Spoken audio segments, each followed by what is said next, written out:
Pero recently sa nangyayari sa Senate, Marcos na rin eh. But biglang nandito mga pangalan nila. Again, that doesn't mean this is true. That's why I want to find. Sinong may alam nung kay Leila de Lima at saka kay Franz Castro? Mga kongresista. Si Franz Castro, Your Honor, laging ka-meeting niya nila boss Saldi ko sa opisina niya doon sa Congress po at saka sa Okay. Townhouse. Then pagkatapos po ng meeting nila, paglabas po, may mga bit-bit na po yan silang mga paper Pag bag. sinabing sila, sino pa usually kasama ni Franz Castro? Not necessarily sa pera, sa meeting. Yung babae rin yun na Your Honor, yung lagi niya kasama. Tatlo yan sila, Your Honor, kasama si Raul Manuel at saka yung isa pa. Si Franz Castro at saka si Brosas, Your Honor. Okay. How about yung kay Leila de Lima? Sinong may alam? Si Laila de Lima po, lagi po yan sa Townhouse. Ka-meeting po sila boss. Then, pagkatapos po niyan, ganun din po, may dala-dala na rin po yan. Kuwan yan, Your Honor, Quadcom hearing. Kailangan nating i-clarify muna, no? Kasi yung pagkabanggit nyo kay Congresswoman Leila de Lima, kasama siya sa mga congressmen ng 19 Congress. Hindi pa siya congresswoman noon eh.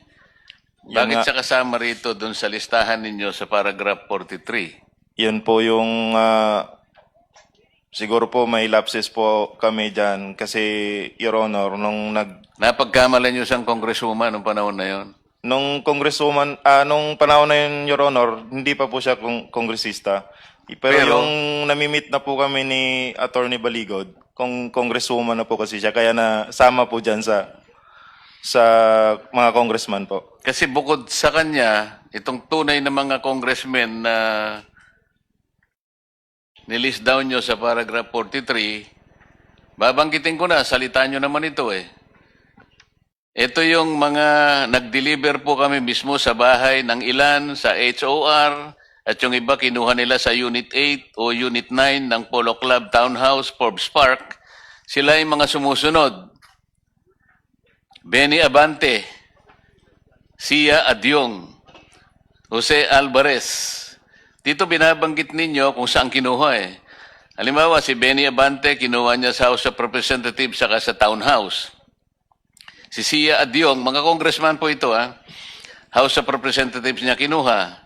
Jose Alvarez sa Forbes Park House. Jojo Ang, Townhouse.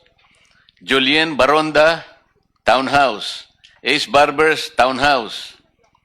Ching Bernos, House of Representatives.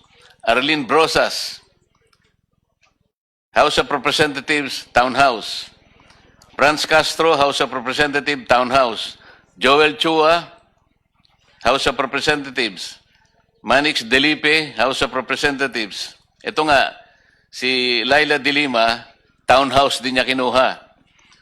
Dan Fernandez, House of Representatives, Townhouse. Janet Garin, House of Representatives, Townhouse. Dong Gonzales, Townhouse. J. Konghun, House of Representatives at Townhouse. Jerbil Luistro, House of Representatives.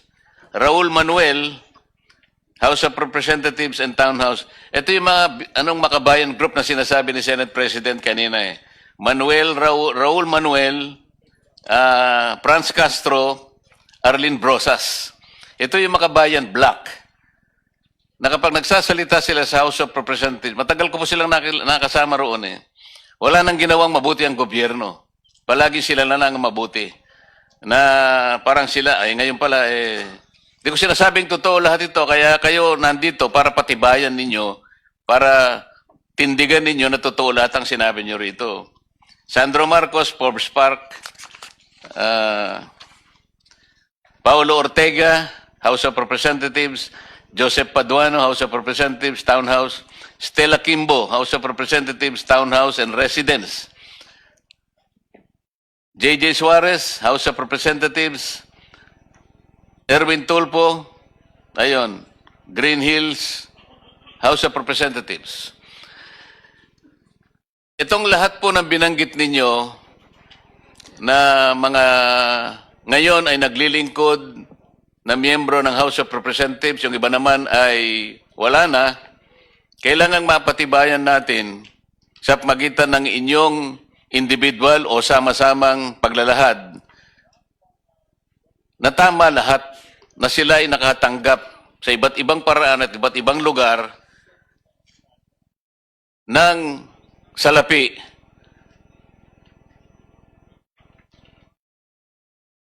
na kailangan nating mapatunayan ngayon. Sino gusto magsimula? Kailangan mapatibayan natin lahat ito.